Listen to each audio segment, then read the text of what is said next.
Good evening, everyone. I'm Amanpour, and welcome to a CNN special presentation, The Bravest Girl in the World.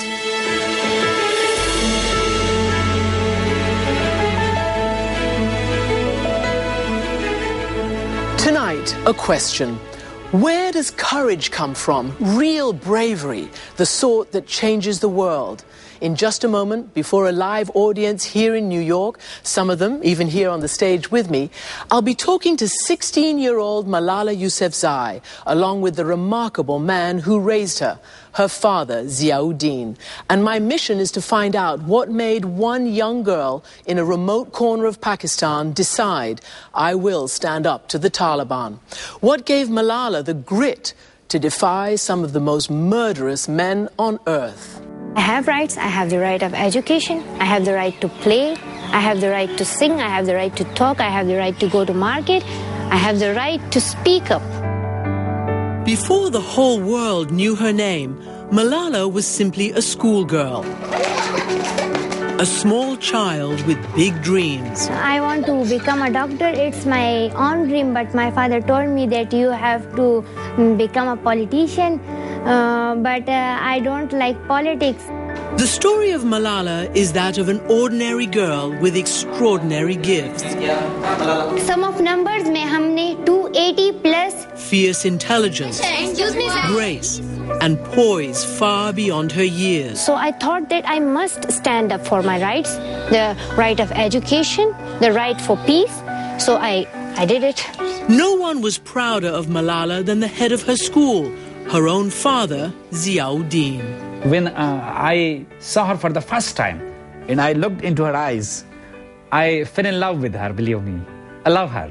I love her. Their home is in Mingora, the largest town in Pakistan's lush Swat Valley. It's an area renowned for its beauty, ringed by mountains and fed by freshwater streams. It was an idyllic life. And then came the Taliban. The reign of terror began in 2008. Taliban soldiers took over the valley and imposed an extreme form of Sharia law. Anyone who dared to defy it was whipped. Many were murdered. Malala saw the bodies of family friends left as terrifying exhibits in the town square. Good night. Good night. And she feared for her father, who had spoken out against the Taliban. Sometimes I think that I will hide in the bathroom and I will call to police and they will come and they will save my father. One night, the Taliban leader took over the local radio station and issued an ominous new order. The Yousafzais were forced to close their school and, along with thousands of others, fled for their lives. Finally, after months of fierce battles against the Taliban, the Pakistani military claimed victory in the Swat Valley. Malala and her family came home. She went back to school, but this time with a target on her back. One day, a Taliban boarded her makeshift school bus. The man shot Malala in the head.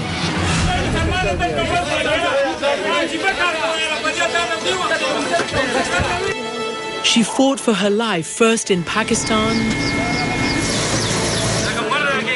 then in England, where she was flown for extensive surgery. Now the whole world knew who she was and what she had fought for. There were rallies and protests, prayers and speeches across Pakistan and throughout the world. They shot her at point-blank range in the head and made her stronger. Miraculously, the assassin's bullet didn't penetrate her brain.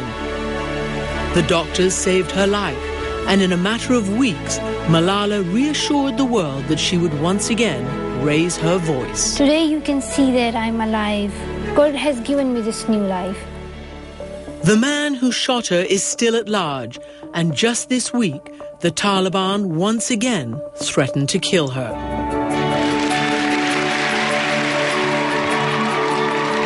But in a speech before the United Nations in July on her 16th birthday, Malala said she has no fear.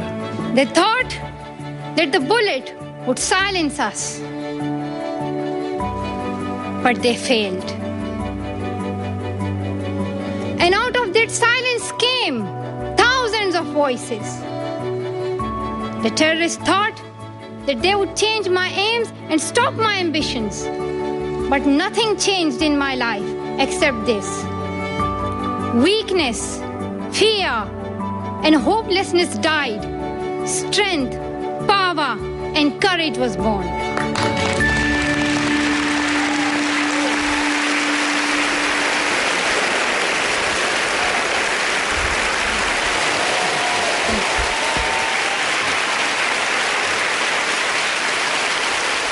Malala Yousafzai and Ziauddin, welcome to the 92nd Street Y here in New York. Thank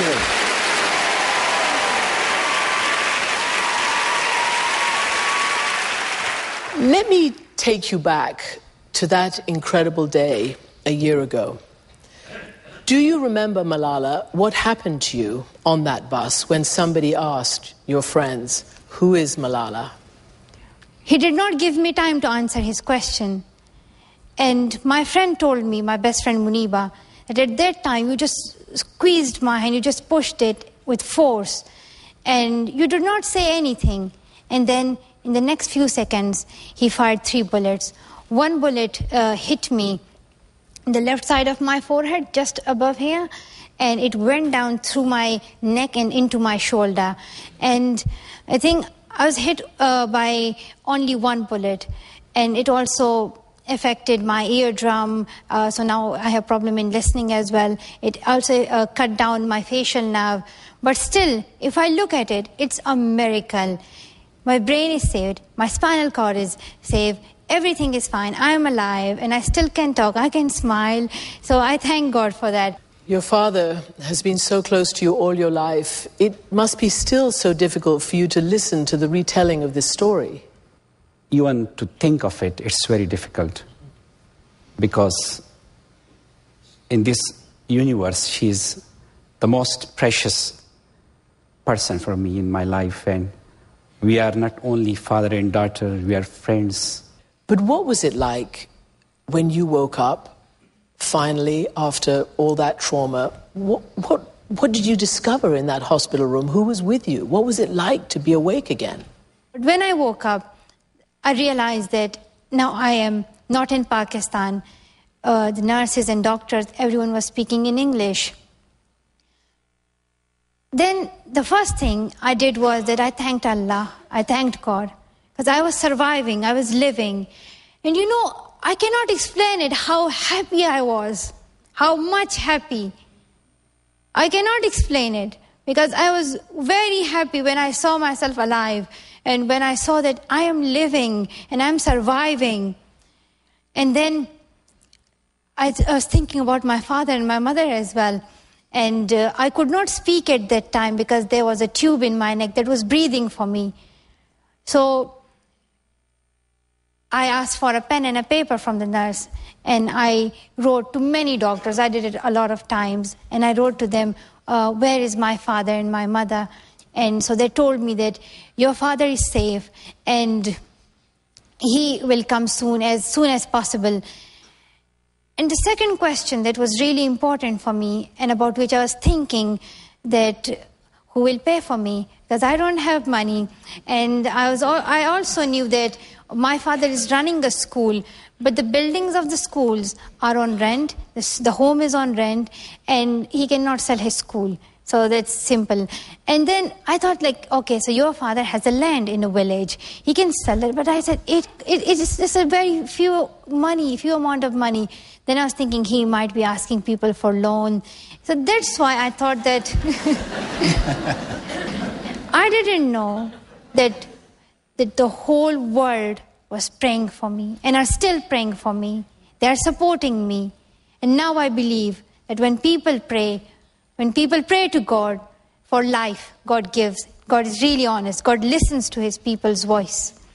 So, what do you think it is about you that caused the whole world to pray for you and the whole world to light candles when you were wounded and the whole world to wish for you to be here today? I think I must ask the whole world that why did they pray for me? Interesting. The first thing is that it shows humanity, it shows love, it shows friendship, and it shows harmony. Because not only the people of Pakistan, not only Muslims, not only Pashtuns, but everyone prayed for me. It did not matter what religion they had.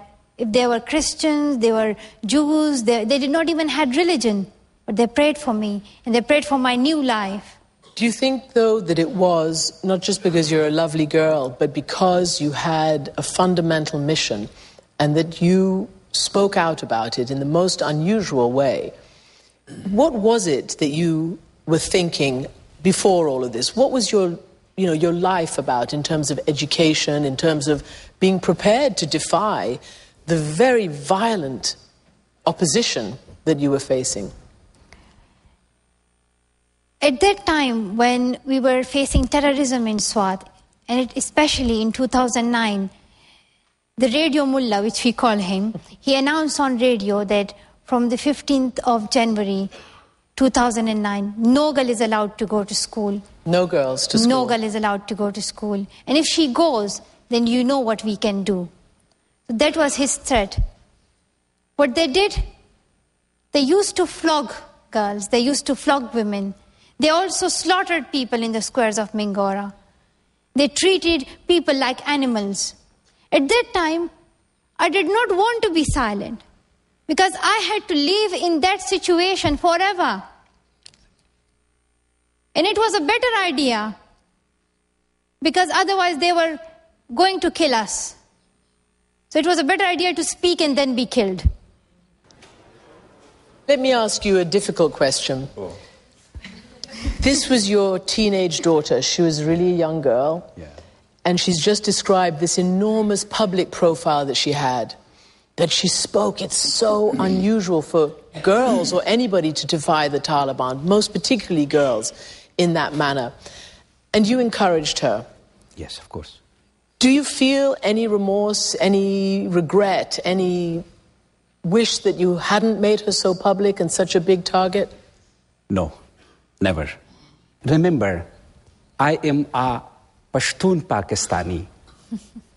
I can never compromise on freedom. My approach is, I think that better to live for one day to speak for your right and then to live for 100 years in such a slavery. I will never put my neck into the yoke of slavery.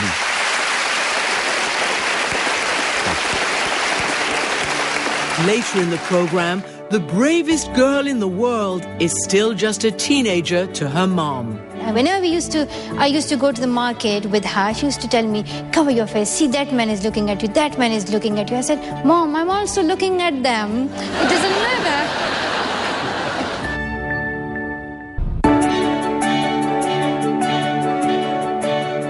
You wanted to be a doctor, but your dad wanted you to be a politician. You wrote very nicely about that in your book, and you said, no, I don't want to be a politician. This was before. Now, you write that one of your heroes, one of the people you admire the most, was Benazir Bhutto, Pakistan's first female prime minister, and also someone who was brutally murdered by the Taliban. Tell me about Benazir Bhutto and what she means to you, and do you want to be Prime Minister of Pakistan? When I was in Swat, and it's the culture that a woman can only be a doctor or a teacher if she gets education. Otherwise, she has to be a housewife and feed the children and live a life according to what man says in just the four boundaries of a house. I was thinking to become a doctor because everyone in our classroom says they want to become a doctor. But when I was looking at the situation of Swat, when I saw that the government is not taking an action, and when I saw that the responsible people are not saying anything, and then later on, I realized that becoming a doctor, I can only help a small community, but by becoming a politician, I can help my whole country. I want to become a Prime Minister of Pakistan, and I think it's really good.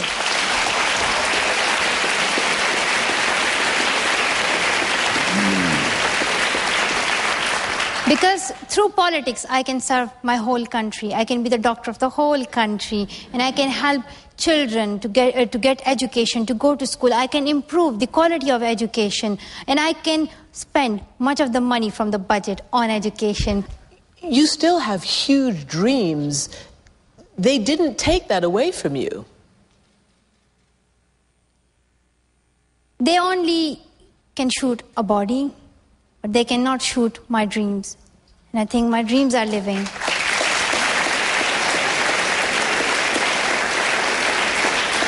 The important thing is that they shot me because they wanted to tell me that we want to kill you and stop your campaign, but they did a mistake, a biggest mistake.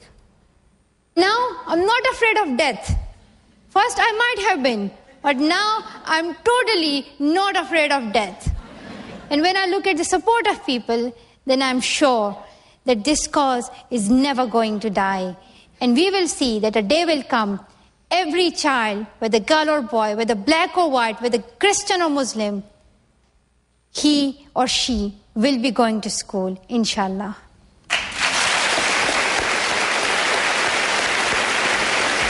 And still to come, what happens to a young Pakistani girl when Buckingham Palace comes calling? The Queen of England has invited you to the palace. You're going, right?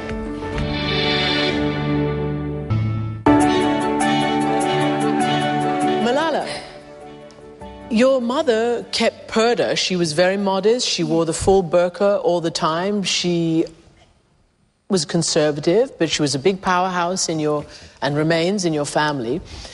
Did she also support what you were doing? She supported both me and my father in our campaign for education because she wanted to see peace in Swat. And she said that what you are doing is right. And the other thing is that she supported us in everything, but she was just telling me that, cover your face, men are looking at you. Whenever I used to go to the market with her, she used to tell me, cover your face, see that man is looking at you, that man is looking at you. I said, Mom, I'm also looking at them. It doesn't matter. You're 16? Really wise? What do you do that's girly? What do you like? In movies, music, books? The first and the important thing in my life is that I raise my voice against my brothers. And because they're still brothers and I am like the only daughter, so it's very necessary to fight against them and to raise our voice against them. And other than that, when I was in Pakistan, I liked Western music like Justin Bieber, Selena Gomez. But when I came here, when I came to UK, then I was missing my own Pashto music and Urdu music. That's why now I listen to Pashto songs a lot. You know, the Queen of England has invited you to the palace. You're going, right? Yes, I am going because it's the order of the Queen. It's the command.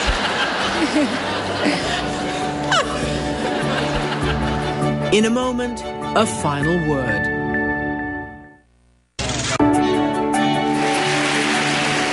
I would like to tell every girl in UK, in America, in the countries, in the developed countries where education is available to them, that go to schools and realize its importance before it is snatched from you, as we have been suffered from that situation.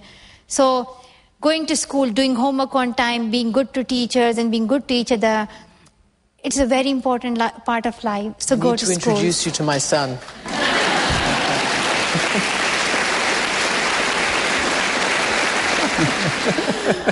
Thank you, so Ziauddin, and thank you, Malala. Who are here in this morning. Thank you.